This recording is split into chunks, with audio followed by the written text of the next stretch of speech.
Hi Robin, my name is Mackenzie. Thank you for your video. It was very informative. I appreciate you going over the ACA Code of Ethics.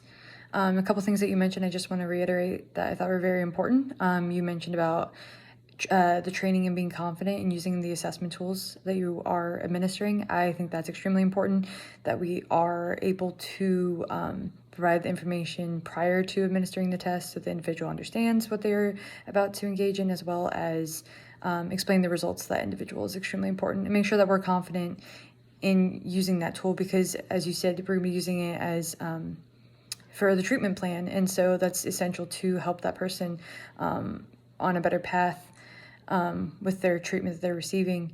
And then another thing you mentioned was whether to give a diagnosis or not. I think that's extremely important to consider as well, just for the fact of depending on where that person is, whether they're stable or not at the time, maybe it would be best for them at that time to withhold from telling him a diagnosis.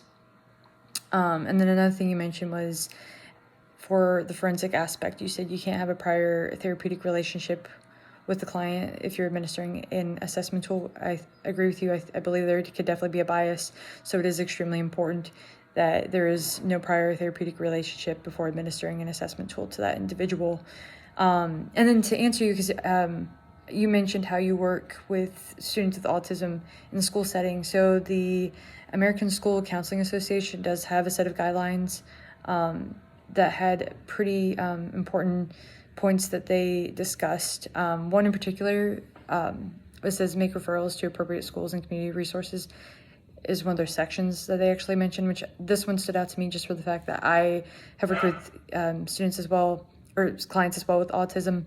And I had one in particular in which we provided in-home services, and I was his behavioral assistant.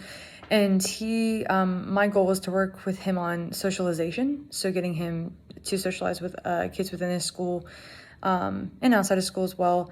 And I remember I looked into the school setting and to see what they had, and they had a robotics club, and he was very much into robotics.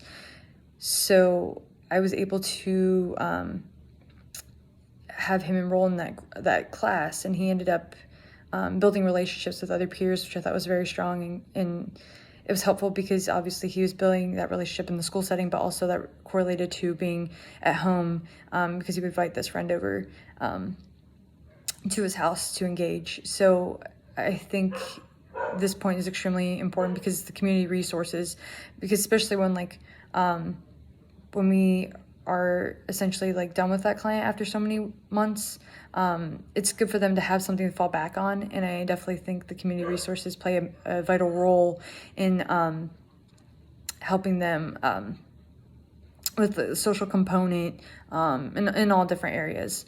But yes, anyway, thank you so much for sharing your video, and I hope you enjoy the rest of your day.